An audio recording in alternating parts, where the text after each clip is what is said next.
Welcome to the Referrals Podcast, the show designed to help everyone from the solopreneur to the Fortune 500 company win the referral game. If you want to build a company with an army of ambassadors and raving fans who speak highly of you and refer you willingly, you are in the right place. Let's meet your hosts, Chris Angel and Michael Maher. Welcome back, everybody. It's another episode of the Referrals Podcast. I'm your co-host, Chris Angel, here with your host, as always, Michael J. Maher, and our guest, Brandon Tracy. Brandon, how are you today? I am fantastic. I'm super excited to be with the Generosity Generation. Happy Friday, gentlemen. Gen Friday. Happy day. Yeah. Michael, do you have some like Friday Gen like thing you do? Happy hour Fridays, ice cream social? I mean, there must be. TGIF, right? It just makes sense that we'd be thank God it's Friday, right? So it's all good. I mean, happy hour, wine and cheese, do whatever, anything, like get together with your buds, That's right. And everybody's like, I can't do events, or events are too hard or whatever. It's like, can you invite 2 or 3 people out for a beer?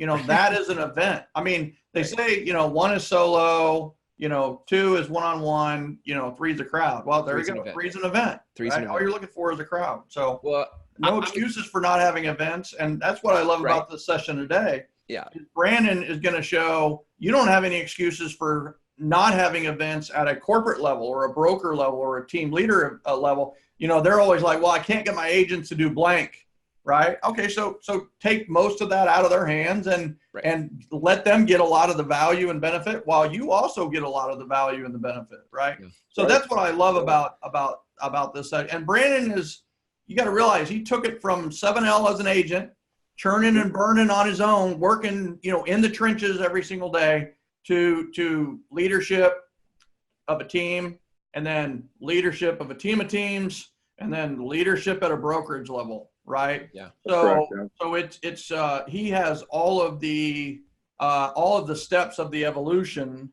He's way ahead of a lot of people. So he's going to be able to help people step up and go through that evolution faster, right? Cutting the learning curve in half. And I'm very excited about today. Yeah. One of the people I respect most is Brandon Tracy. Wow. Thank you, man. Appreciate that. Absolutely. Very much Brandon, so. Give us some backstory just a little bit so people can orient themselves to like your business and what you do. So you tell us where you're located in your businesses and sort of the structure. What's it look like? Yeah, so our hub office is located here in Chandler, Arizona, in the Phoenix metro area, and we've got an expansion team in Missoula, Montana, and we have an expansion agent in Tamarindo, Costa Rica as well, Pura Vida, Costa Rica. Okay. So we've got a lot going on there. I've been in the business since 2010. I started I've been in the sales part of our business since 2010.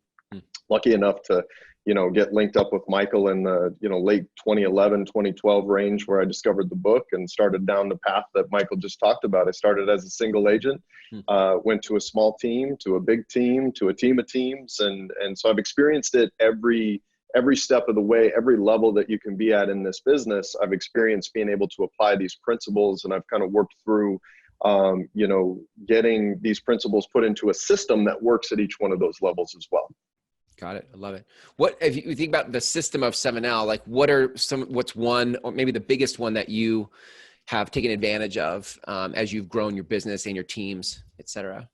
Well, I think fundamentally the database grading part is the thing that drew me in the beginning, because database is so important, right? As a real estate agent or business, database is the only asset that we own as real estate agents. We don't own anything else at all in that process. So it's extremely important that we're able to respect the fact that we have to have a collection of names and phone numbers of people, and then we have to pay close attention to making sure that we're grading that and that we're utilizing that database as a platform for us to execute other strategies with ease. And I say with ease because that's what systems and processes really do, right? Yeah. They allow us to repeat important systems or strategies with great consistency and ease, so that you're not using a lot of brain power to execute them, blindly or manually every single time. Totally. Yeah. So good.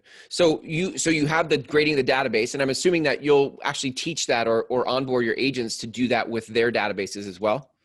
That's correct. Yeah. The very first thing that we teach when someone comes on our team is the actual database onboarding process. So we help them really with the memory jogger that Michael has for 7L. we have them go through and really challenge them to think about all the people that they already know. Who are the people that like you and love you? And then our whole process in the beginning is about taking all those people in their lives that already know them, that like them and love them, and help them execute a strategy to move like and love to trust and confidence. Because we have to build that process, and we do that through communication, and we can control that communication if we have, some sort of systematic accountability that's enabled or enhanced by tech, which is our, CRM, so to speak. Right. And I have to tell you, I mean, this is so beautiful, because we did the 3 ways you can grade your database in the very beginning of the Referrals Podcast. Those still remain some of the most downloaded episodes we've ever done on Referrals Podcast. And I'm glad for that, because that is such a critical component of this. Is like, what's the first thing I need to do? You need to have a people base, right? Or database that, I consider it a people base, because it's really people information. And it's like this we have to have this, but we don't just need a people base or a relationships base. And that's what it is. It's a base of operations for people. And then you're like, all right, now people, we need to understand where our very valuable time, energy, effort, and money is going to be spent. And you don't have enough for everybody, right? So what about those, we need to grade our database to figure out where we're going to put the most valuable assets. We're going to put most of the assets, and then the rest of them are going to get what's left over. Instead of right now, a lot of times our family gets what's left over, unfortunately, but we need to make sure our family and those are closest to us get the most of us. And then, you know what, the ones on the fringe or out there, they get the least of us, and that's okay, because they're contributing the least to our lives and to our business, and so on and so forth. And the beautiful thing about grading your database, it's the gift that keeps on giving forever. You only have to do it once, right? You only have to do it once. Like, just do it, and all of a sudden, like, it's done. And then from there on, all you're doing is maintaining, and people don't realize that 99% of the work is done once you've done it. And then from then on, it's a 1% tweak, You just have to rate the new people, and all you have to do is, when somebody refers you, move them from a B to an A or an A+, right? It's just, after that, it's just maintenance, Yeah. What I love about this industry, and what I think that we've gotten really far away from, and why I love you, Michael, and 7L, and why I've been such an advocate for this, is that, the fundamentals in real estate are so powerful. And a lot of times we just cruise right over the fundamentals because somebody's on stage talking about some complex idea and it sounds really sexy, and I'm going to buy that and it's going to fix all my problems. It appears to be the easy button. But man, there's so much power in mastering the fundamentals in our business. And what we do is we communicate. That is who we are at our core, is we communicate as a profession. And when you can really master the fundamentals of database and database communication to generate results in your business, you're in power. I said this for the first time last week, and I thought, oh my gosh, that's exactly how I feel inside. But I don't truly believe that you own a real estate business until you own the client acquisition strategy. If Zillow owns your client acquisition strategy, or Boomtown or somebody else, you don't own a business. You're simply a service person. And I think that what we all really want in this, the reason that we're here in the first place, is to build a business, to grow a business that changes the financial trajectory of our lives, the balance of our lives, the opportunity to spend more time with family and be in control. And we have to own that client acquisition strategy to do that. This is why people, I think, get bitter about Zillow, or they get upset about it's easy to play victim when you don't know how to affect change. It feels like big Zillow or big Realtor.com, whoever is the overlord I have to buy leads from, because I don't know, to your point, I don't have my own acquisition process or system. And so I'm dependent on these bigger powers to bless me with leads. And then I resent the leads because the leads are stupid. Right. And the cycle continues. So on that note, go ahead. I was just going to say, on that note, several things, right? First of all, real estate industry, you lost. Zillow won the internet. They won the internet. They won. You got to give them the internet. They won it, right? So what do we need to win? We need to win IRL, in real life. We need to win offline, because Zillow won online. Period. They won that, right? So So we can either fight them with a boomtown or a Right, conversion or some of the, and by the way, should you have those? Yes, you should have your own website, because when you get referred, you know what they do? They Google Check you out. Yep. and they want to check up on you. So you know what? You should have a good Google presence. You should have a good internet. But the thing is that you're never going to beat Zillow, right? You're never going to beat Zillow on the internet. They have $85 million to spend this month on internet leads. You don't, right? Unless you're Brandon Tracy. But here's the thing, right? Is it's one of those where, all right, they won the internet, let's win in real life. They won online, let's win offline. So get really good at offline. The other thing too is, all right, Zillow, you're a slave for Zillow if you pay for Zillow. And that's the truth, because they go, all right, it's $500 a month and you're getting leads. And it's like, guess where you spend your time. You get 20 leads from them. You spend all your time on the 20, you get one that closes. Good job. And they parade you around because you sold 4 million on Zillow in a year. And the thing is that all that time you spent on the 19 is wasted time that you were working for Zillow instead of for yourself. And then they go, all right, well, it's no longer $500 a month. It's $1,500 a month. Mm-hmm. What are you going to do? Right. You pay it, right? You pay it because that's you're a slave to the master, right? And it's one of those where you want to be your own master, right? Be the master to your database, right? Be the master and in control of your client acquisition strategy, Yep. right? And that's the power.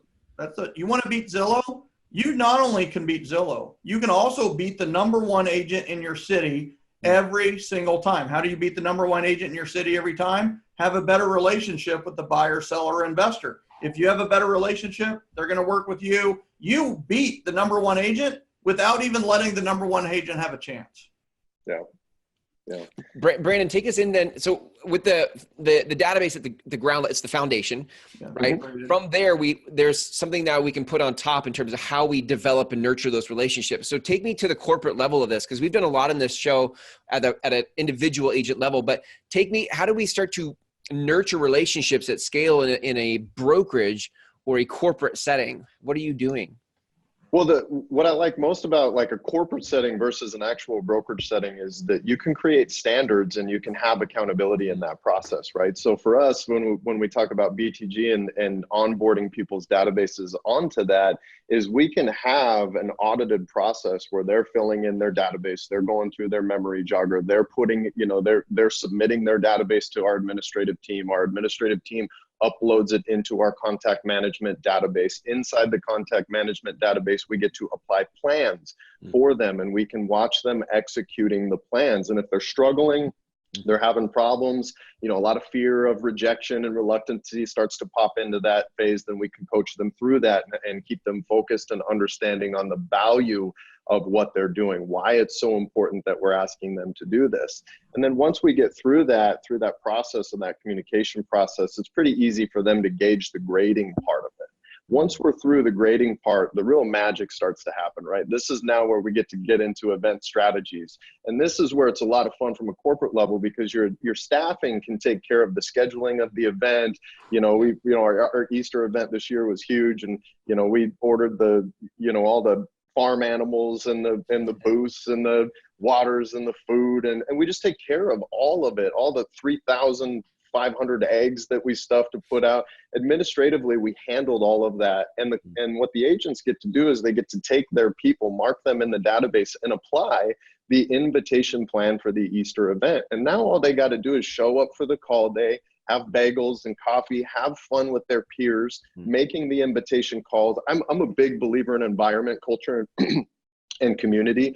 When you are surrounding yourself with other people who are doing the same thing you're doing, which in this case is the invitation calls, it's empowering to hear other people doing that. You don't feel alone. You feel like you're in a room synergistically working towards a goal with other people. And that's my favorite thing about working at this level, is you empower people to do that. When we know that riding solo in real estate and working from a home office and trying to execute this stuff, it can be hard sometimes. Yeah. Environment is super key to getting that going.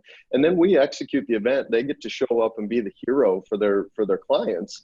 And then we execute a follow-up process after that. And we can make sure and see inside the database that the invitation calls are being made. We automate all of the you know, the little text messages that go out leading up to the event. We automate all of that for them. It looks like it's coming from them, right? But it's automated. Our team is executing it on their behalf. So they really only have to participate in the call day and then a couple of follow-up processes and then be at the event and have fun.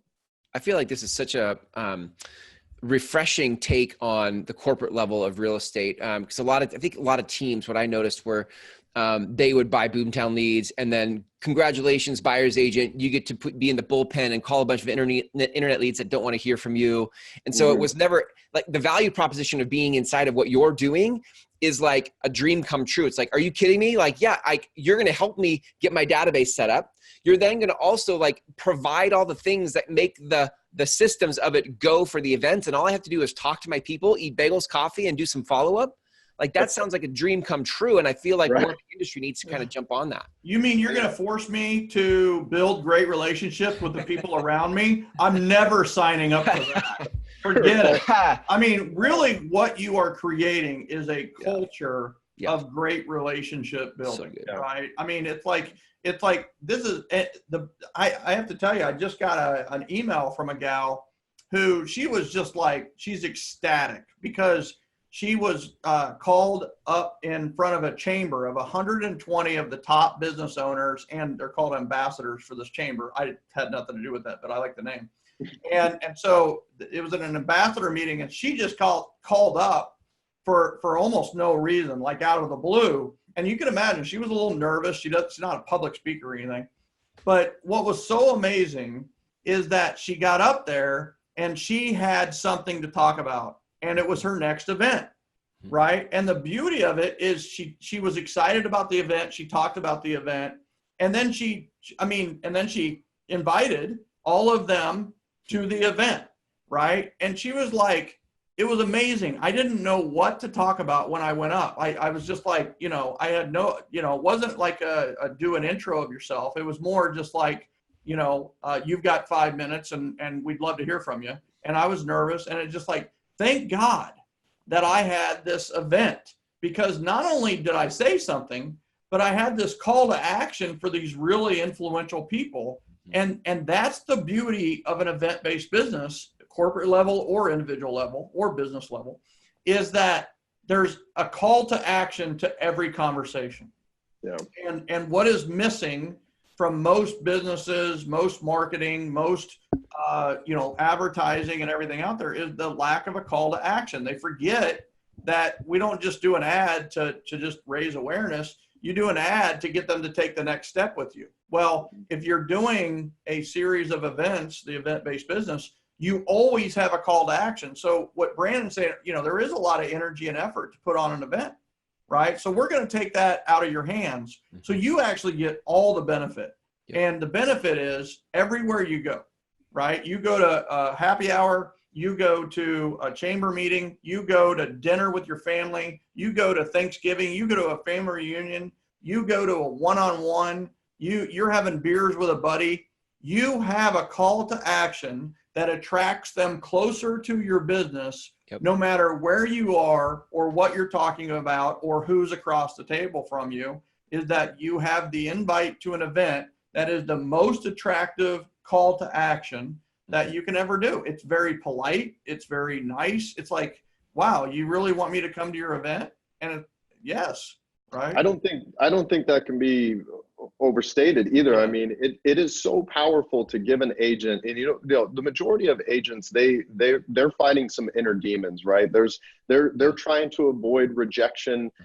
They're living every day with this reluctancy because they're not sure what to say. They're not sure what to do. And when you can empower them to say, hey, listen, you don't have to call a bunch of people and ask if they want to buy or sell real estate today. All I'm asking you to do is call and invite them to the event. Our gratitude and the way that we show up in their lives will take care of the rest. We'll build trust through that process. And as a result, the natural result of that process will be them reaching out to you as a professional resource. Yep. So good. So I feel like, oh, sorry, Chris. I don't want to miss that. I mean, I want to say it point blank, like as a recruiting tool and a retention tool. This is where I think teams and corporate level agencies miss it, because they're sucking at recruiting because nobody wants to join your call center, and they suck at retention because they burn out in your call center. And to your point, Brandon, like the culture of it all, like when you honor humanity and you come from generosity, what happens is people want to stay because you made their life better.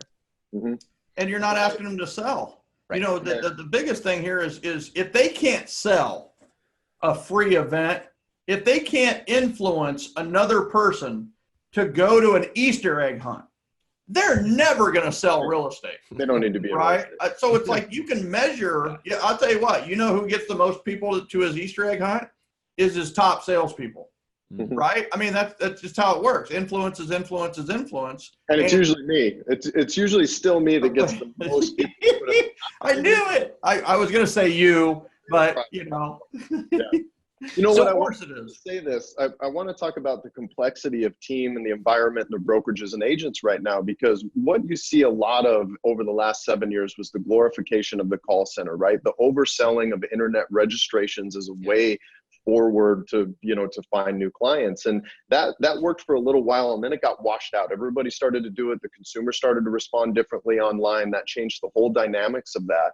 But what also goes on is, and I see this all the time, I know a lot of my peers that have teams see this, is when you meet with agents, they're so focused on the lead. How many leads am I going to get? Where are my leads going to come from? And I love this because I don't have to worry about those. If you come for leads, you lead for leads. And I'm not trying to run a high turnover business.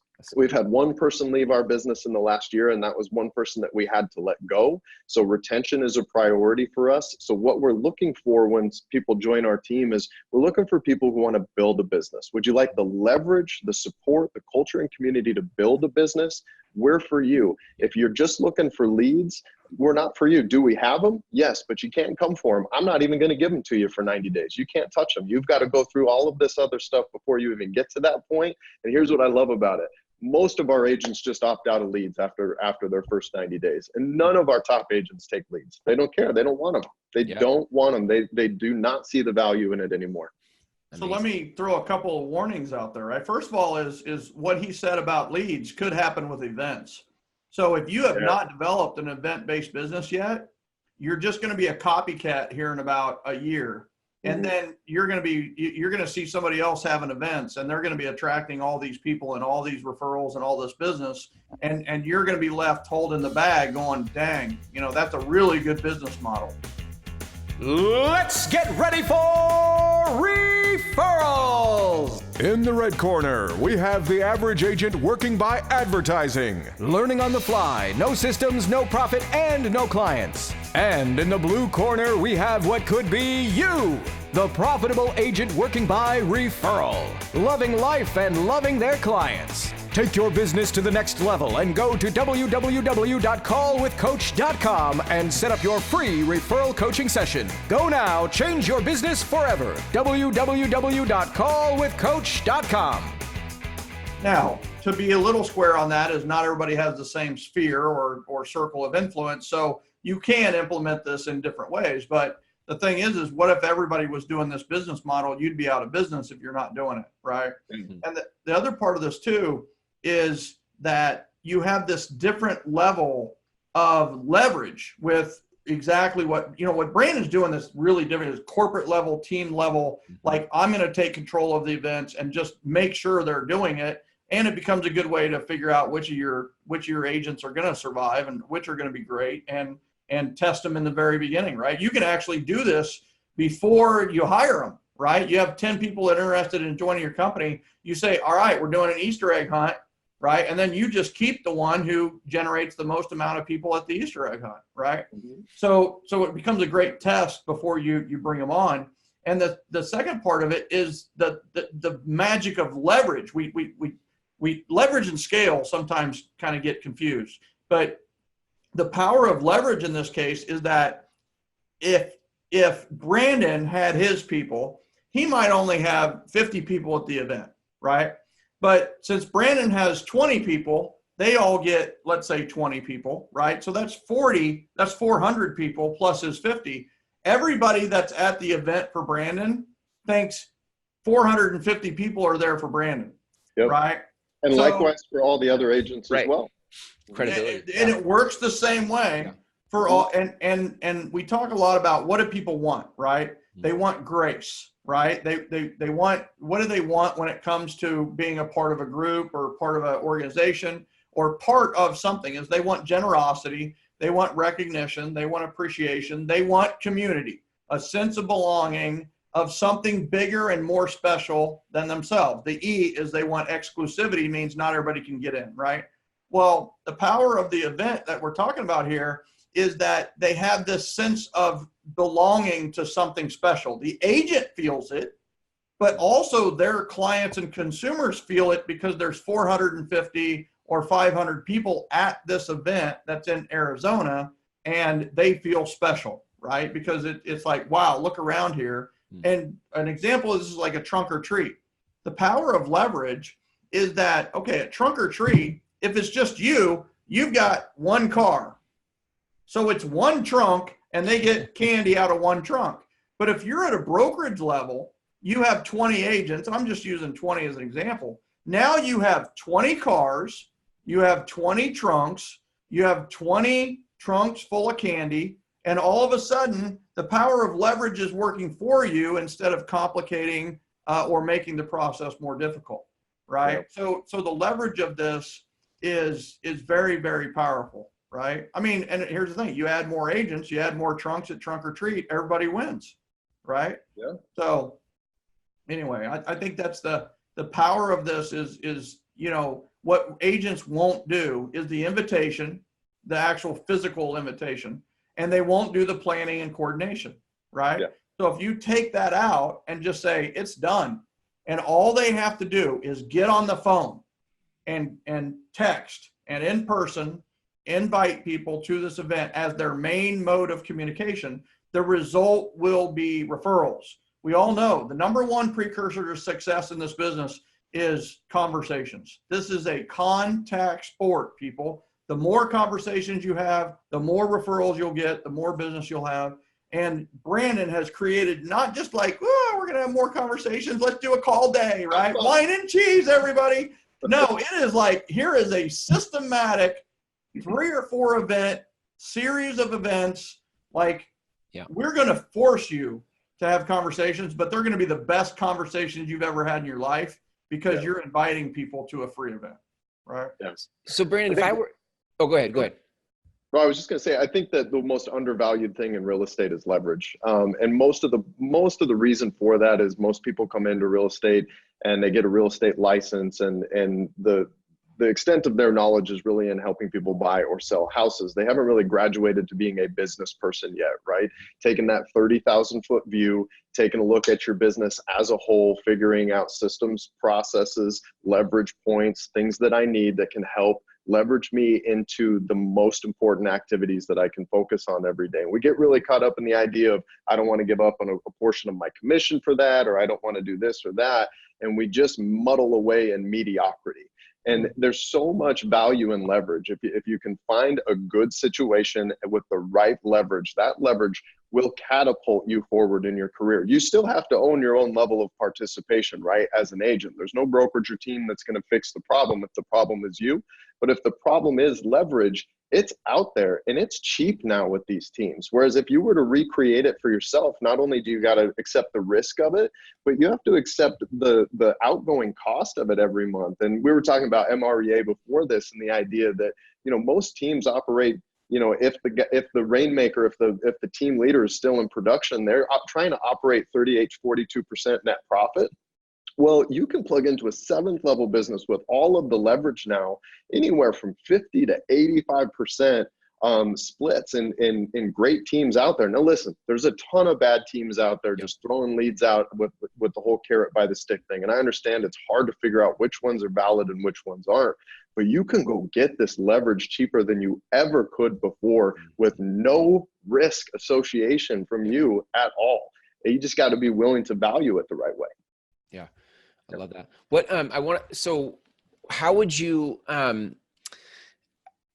How does somebody who's thinking about joining a team, like how do they decipher whether it's a good team or a bad team? Like what's the litmus test? What do I look for? Yeah, that's hard because it really highly dependent on the individual and what they value, right? So most of the individuals in real estate looking to join teams are really looking for someone to fix their problem. Like, and the problem is typically leads. Like, where's my next deal coming from, right? And you got to shift that mindset is, what environment can I put myself in and what leverage is going to help me build my personal business? Yeah. And that's what I tell people all the time is look for the leverage that suits you, and don't look for what you want. Be super disciplined about looking for what you need, because when you're an agent, you're looking for a team or a brokerage or whatever it is, you have a tendency to look for the things that are going to replace the most uncomfortable things that you have to do in your career, like lead generation, figuring out client acquisition. So you're constantly looking for someone to solve that problem for you. That's the one problem you'll always have to own yourself. Look to leverage all the other things, and look for your culture and your community to support you in developing the skills to take care of your own client acquisition. But I do think that inside of, as you look for those things, if I knew a team used 7L as the backbone of their system and how they developed a relationship with their database versus another team was very inspiring, and the rainmaker, the owner of the business was very polite or inspiring. Charismatic, that's the word.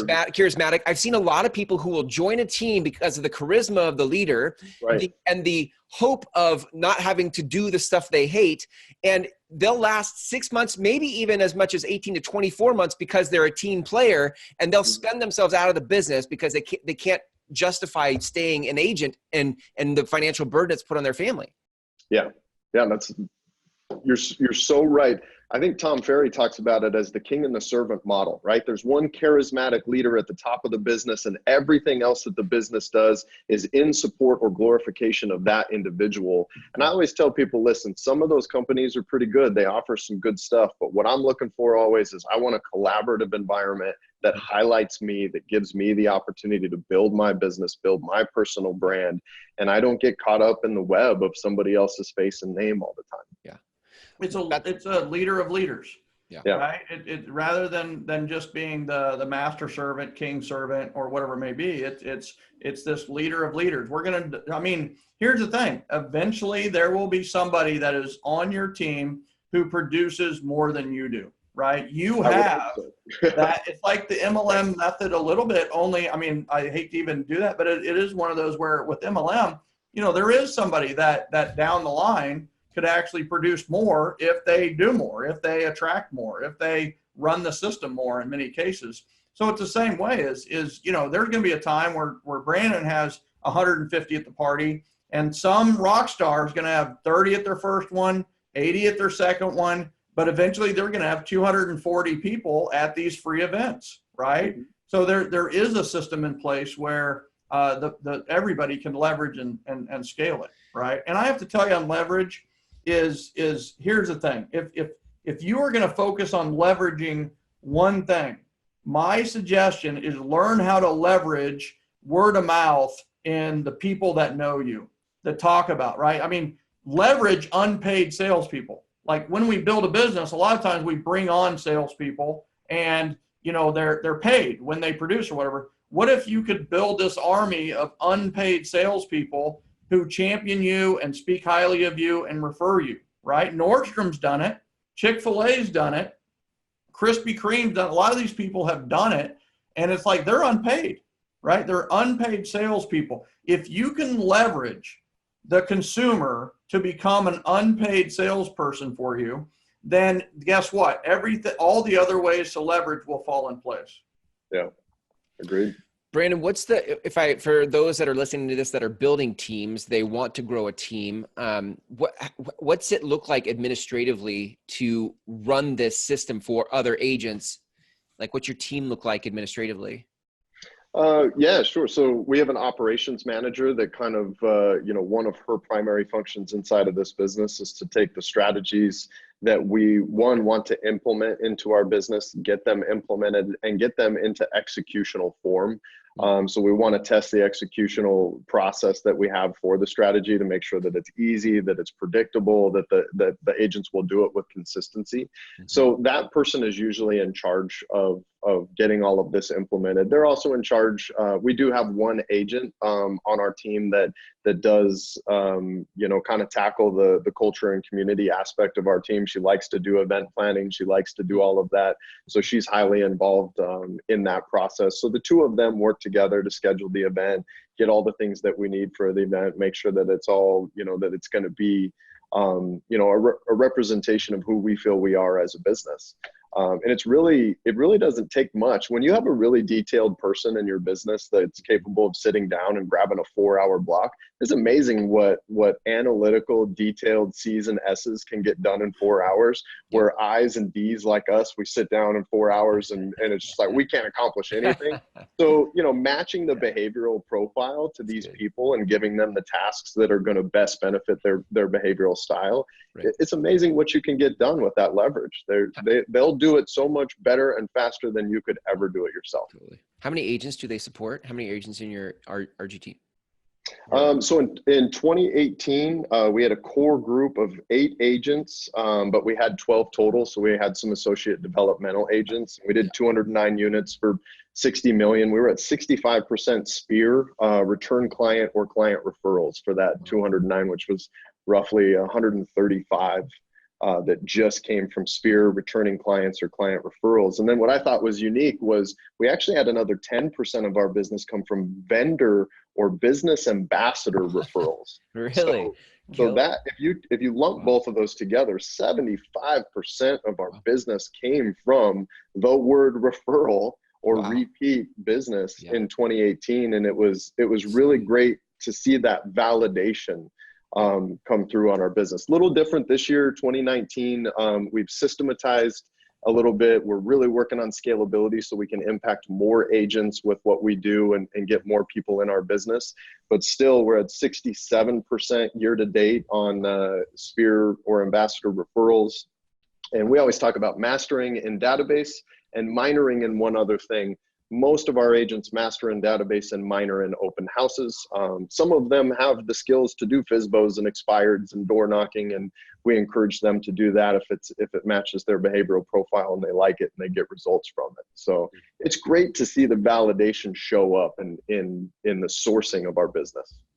Go ahead, Michael. I was just going to say the other power to this that Brandon just brought up was the leverage and scale of at a corporate level or team level implementing the strategy is that if you've got 20 people and they're driving 300 people and you're driving 100 people and you've got 400 people at the event, that has more value to sponsors, right? And it has more values to sponsor partners who want to sponsor your events, right? So they pay you offset the expenses for the event, and in some cases you profit off actually having the event. And then all of a sudden you're at you're not at 33% profit, you're at 100+% profit. You literally are you're over 100% profit based on your revenues. Think about that for a second, right? You're making money. And to piggyback off of that, something happened that we didn't anticipate happen. It makes total sense now in hindsight, but as this went on, the majority of our agents now that come to our team, they come to our team from our vendor ambassadors. So not only are we getting client referrals from these people, we're getting agent referrals. They're coming across people that say, you know what, you need to go talk to Kyle and Brandon over there at BTG Real Estate because you're a perfect fit for that. And it's starting to just compound and have this snowball effect on our business. And we're just growing so fast, which creates now this challenge of we felt like we scaled this well for the agent count that we had, but what if we tripled that agent count? Now, how do we have to scale it? And that's where we're at right now is scaling to imagine what would it look like if we had 50 agents. You're going to have 100 trunks of treats. You're going to have 50 trunks with treats in them instead of 20. You know what? We're going to go for it, right? It's a beautiful problem to have, right? I mean, you're growing. You got you got first world, first class problems, right? Yeah. So I think to wrap this up, you know, I noticed, I have to tell you that I have to look at the show notes. I've got to give my wife awesome kudos here. She creates a podcast notes for every podcast we do so that we're prepared. And then I choose to ignore 99% of it, unfortunately. But she said, you know, so let's round it off with a couple of things. One, Brandon, you're going to have to talk about the mission, vision, and values that you've got behind you, because there's people that are watching this on YouTube who have literally been trying to make out what that says behind you the entire time. So let's just make sure they and you know who it is, right? It's the high C, detail oriented, like want to know everything that, you know, they're in fact right now they're trying to blow up their screen to try to see the mission, vision and values of your company. And then the second thing is, you know, what's your favorite success story with 7L and your team, right? So let's wrap up with those two, and then we'll take it from there and talk about the download and how to refer you. Yeah. So, I mean, the first thing that you're going to see on our mission, vision, values, on the board behind me is culture, community, and relationships. That's the foundation of what we do. It's the foundation of our business. We're not shy about it. That is what we stick to it. And because we stick to it, we have a tendency to attract our tribe, right? Like attracts like, and people come for that. And then that's really the foundation of what we build our strategies off of, is now taking culture, community, and relationships. Now, once you enter into our business, what we do systematically, structurally, how we train and teach our agents is all built on creating relationship-based new client acquisition. All of those strategies have to be in place, right?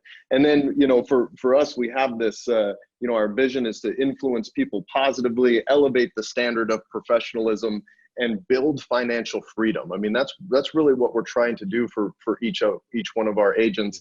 I love the elevate the standard of professionalism part of this, because we pay a lot of attention to that. We don't just want our agents to be able to sell property. We want to help them build the skills. The interpersonal skills that make great agents are not things that we teach or train in this business at all.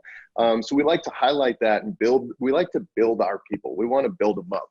And then the last piece there, values, our business is built on, and it's an acronym, you know, Michael Maher style, but the acronym is referrals. And if you want, I'll read it to you. I do. Are you kidding? Yeah. Your acronym is referrals? How could I not? And it's an acronym. I gotta look at it right now. This is terrible, but I'm going to look at it.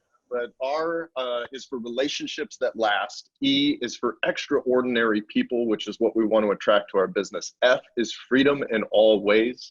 E is empowering culture. R is results worth having. The next R is reliable systems and processes. A is accountability in all things. L is lives worth living, and S is successful habits. So that is what you're going to see not only in our office here, but you're going to see that in the front office when you walk in. We felt like we needed to define who we are, what we are, and why we are, so that we could attract the right people to fit our organization. Well, I got to do this, right? So good. Right. Brandon, will you take a picture of your board and send that to Sherry? I'll send you a PDF. I'll send Sherry a PDF of it. That is too beautiful. And so what's your favorite 7L story or success story from 7L with you or your team? And you know, what's something that was a big aha for you, or somewhere where it was just like, I mean, because you were, you know, hardcore sales, right? You did it one way in the very beginning, and you were kind of finding your way, right? And then you have really latched on. I mean, you're a phenomenal relationship builder, one of the best I know, right? And so it's one of those where, you know, has there been an aha through the time or a success story that you're willing to share? Well, for me, it was when I got out of production and I started to be focused more on the business of real estate. I kind of had this maybe naive idea that I had pushed my sphere to here, and now that I was here, it was always going to deliver here. And I got out of production. I started working on the business of real estate, growing these businesses, and I stopped communicating with my sphere, because I stopped communicating with my database the way that I was needing to. partially because I wasn't in production anymore, and partially because I was just making up a story about how special I was, and I didn't need to do that anymore, right? That's because that's what we do. And you said something to me when we were coaching, and you said, you need to change your mindset around, you might not be representing these people anymore, but they still come into your business. They're still interacting with your agents. And then I implemented the ambassador part, where I bring them in and say, how have your experiences been with our business? What can we do better systematically? How are my people? And since I started doing that, because I had a really down year on my personal sphere referrals 2 years ago, implemented the strategy of meeting with them with a different mindset. And then all of a sudden they skyrocketed. They went higher than they ever have before. And I know for a lot of agents, they're afraid, right, to start handing off their business to someone else because no one can do it as well as we can do it, blah, blah, blah. What was amazing was now I do more referral business without ever even talking to the client or walking through a home or listing the home, because I'm meeting with them and just having a slightly different conversation. And I'm involving them in the idea of improving my business. They get to see how committed I am to improving it, and it just snowballs from there. It's really a beautiful thing. Powerful. I love it. People love what they help create. People love what they help create. Brandon, you got to talk about Authentic Agent before we get into your data. So what are you doing? You're doing a podcast now, right? Yeah, so we're actually building out an entire skill building class platform called the Authentic Agent. Right now, it's just simply the Authentic Agent LLC on Facebook, where we do podcasts on most Thursdays, phenomenal content, great stories, but we're just having honest and authentic conversations around things without the whole idea of I'm trying to sell you something or somebody else is trying to sell you something. We're just having real conversations about real things that nobody wants to talk about in real estate, right? Because it's not sexy on stage to talk about all your failures, but yet all of us fail, and we want to normalize failure. We want to normalize it and help people understand that it's a tool to generate success. It's a tool to evaluate yourself and get better. So I'm really excited about that. And then that is going to grow into the Authentic Agent series, which is going to be a series of skill building, blogs, classes, community online, that can just kind of bring people into our line of thinking a little bit more, with the primary objective is to build skillful agents. We may even do some sort of Authentic Agent designation or so to speak, where we just help empower agents to understand how to be the best, most professional version of themselves so that they can have the most impactful presence to their clients. Like, we want to be better as an organization. We want to be better as an industry. We want to be proud to call ourselves real estate agents. We want to help other people to do the same. So good. I love that. Love it. Well, if people want to reach out to you, Brandon, maybe they want to be on your team. They're like, this is incredible. Are you kidding me? Like, how do I can't sign up fast enough. How do people, or they have a referral for you, or they just want to chat with you. How do people reach you? Yeah, they can always contact us through btgrealestate.com, but the best, most effective way is just come straight to me. It's brandon.tracy@btgrealestate.com. My last name is Tracy. Or you can always shoot me a text messages. I love text, 602-826-0213. That's my direct line. I'm always happy to talk about this stuff. Clearly, I have a passion for it. So if somebody else can meet me with that level of passion for these things, I'm going to engage, and I'm going to love doing it. So good. Awesome. What a great interview today, Michael. So good. Thank you, Brandon. BT rocks. Yeah. Appreciate you guys. BT. Really do. So good. Awesome stuff. Well, Michael, Brandon, thank you for your time today. Thanks for sharing all the wisdom. And until next time, take care. Awesome. Thanks, guys.